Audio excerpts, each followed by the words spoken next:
Today we're going to talk about how to enter group enrollment data into 4-H Connect. Before you begin entering the data, make sure that it is a group that truly does belong in the group enrollment section. The group enrollment section is for groups such as curriculum enrichment programs within schools and special interest groups which are done outside of a school setting.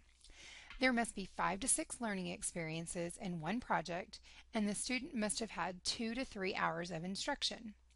We also typically say that the 51% of the group is non-4-H members. If there are 4-H members in the group, then those 4-H members are considered duplicates because they are already entered into the 4-H Connect system via their personal profile. For example, if you do a program about rocketry and you offer it to 4-H members, it cannot be included in group enrollment. However, if this program were offered to both 4-H members and non-4-H members, it can be included.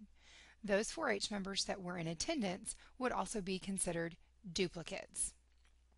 So let's get started on how to enter the information. First, log into your County 4-H Connect account. Then click on the Enrollment tab and click on the Group Enrollment icon.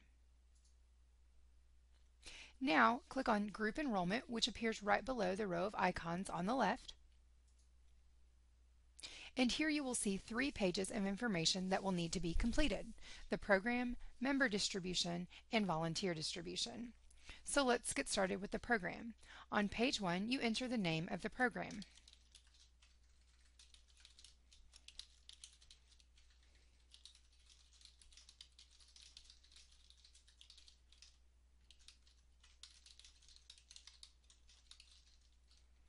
You can leave the description blank if you'd like.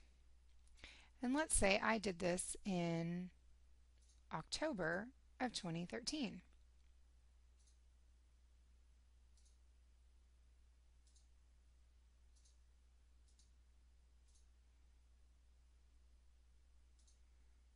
Over 2 days. Be sure you select the correct year, which is the only year available to select at this time. Now you need to select the Clever group. You can look through your list of schools in the drop-down menu, or if it's a group that does not appear because it's either not a school or it's some other group, click the Create Group button.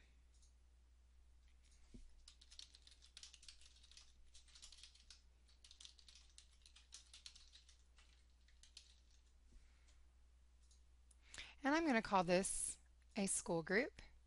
And we did this in the school enrichment category. When we select the delivery mode, the two most common delivery modes that you will select will be number 2, special interest or short-term program. This is not to be confused with the spin clubs that you have in your traditional 4-H program. And number 4, a 4-H school enrichment program. And that's what I'm going to call this one. Then you click the Add Group button. So now it's there, and it automatically changed the delivery mode here to the school enrichment program because that's what I selected when I created the group. You need to list the presenter and the location,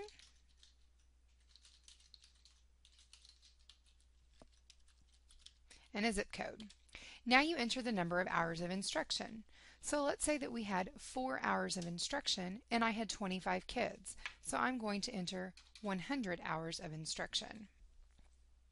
There were no military families there, so I'm going to leave that 0, and it was not an FNEP or FNP program.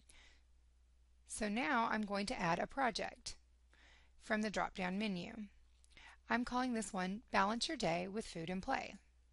So I'm going to click Add Project. Now here's a note.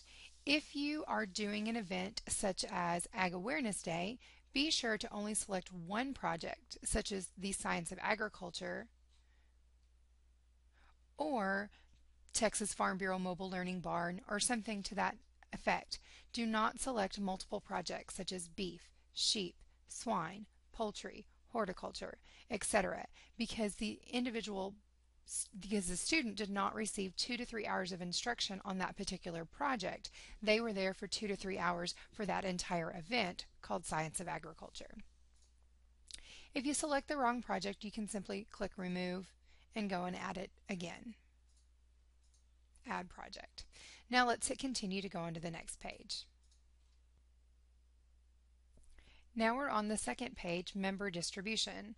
On this page, you'll enter information such as gender, race, residence, and grade. Earlier, I mentioned duplicates. Duplicates are those 4-H members who are already entered into the 4-H Connect system through their 4-H member profile or who are already in another group enrollment form. You will only need to worry about duplicates in the gender section. Enter the total number of participants into the total column and any duplicates in the duplicate column. Again, duplicates are those 4-H members who are already in the system. So let's say we had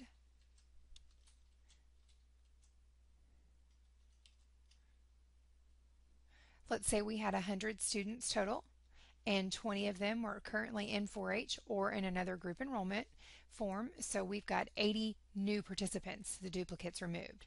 So now we're going to move on to the racial distribution section, and this time we are going to forget about any of the duplicates. We're only going to talk about the new members.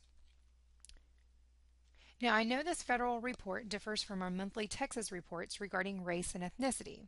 However, with a little patience, I know that you can figure it out. First, determine if the student's ethnicity is Hispanic or non-Hispanic.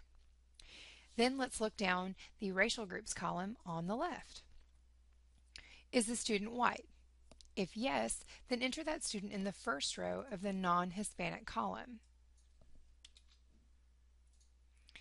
Is the student black or African American? If so, let's enter them in the second row in the non-Hispanic column. Is the student both black and white? If so, we'll enter them right here in the sixth row in the non-Hispanic column. Now, do you have any students that are Hispanic? So let's look in the Hispanic column. Most of the Hispanic students we work with in Texas will be listed in the white racial group row of the Hispanic column.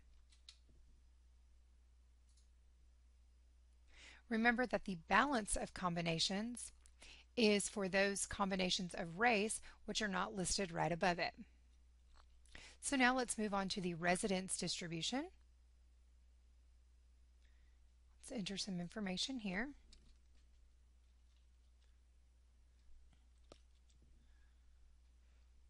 And go to the grade.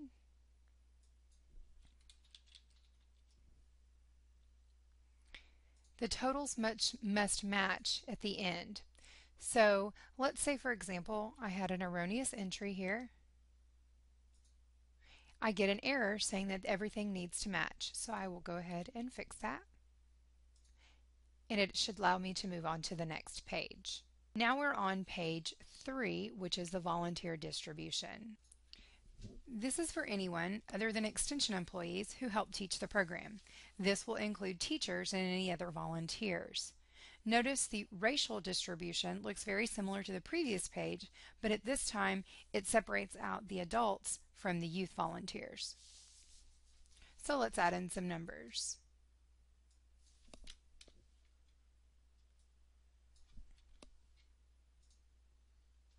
So I'm saying I have 2 volunteers, 1 white adult teacher and 1 youth Hispanic. And now we're going to separate out the gender and the classification. Direct volunteers are those volunteers who actually have direct contact with the youth, such as the teachers. Indirect volunteers will be those who helped with the program but did not actually have direct contact with the youth. This could be a volunteer that helped fix lunch or solicit donors. In this case, I'm going to say that both of my volunteers were direct volunteers. Oops. My male is going to be a youth, so I'm putting him down there. In the training section, enter the number of volunteers that help teach the listed topics of leadership or parenting. If they didn't teach one of these topics, then we'll put them in the other row. Once all of your information is final, check the checkbox to submit the form. Then click the Save Form button. You will now be returned to your county's list of group enrollment activities. You can see the name of the program and the submit date of the program. If you need to make any changes, you can click on the Edit button to the right of the program name. This is the one we just entered, so I'm going to click Edit. If you've submitted the form already, you will see the Edit button at the bottom of the first page. Click the Edit button to unsubmit the program. Now you can make your edits just like you were before. If you do an additional project with the same group of students, there is no need to add an entire new group. Just add a new project. For example, maybe you conducted the Balance Your Day with Food and Play program with a school in the fall, and then came back in the spring with the same teachers and classes to present your Science of Agriculture lessons and your Ag Awareness Day. Just go find the original listing in Connect and for that class and add one additional project. So as you can see, we're here on the Balancing Your Day with Food and Play, and now I'm going to add Science of Agriculture. So now you can see that there's 2 projects there. Be sure to go through and submit the information on the next pages. And here we go. And now you can see that that has been resubmitted here. I hope that helps. Let me know if you have any questions.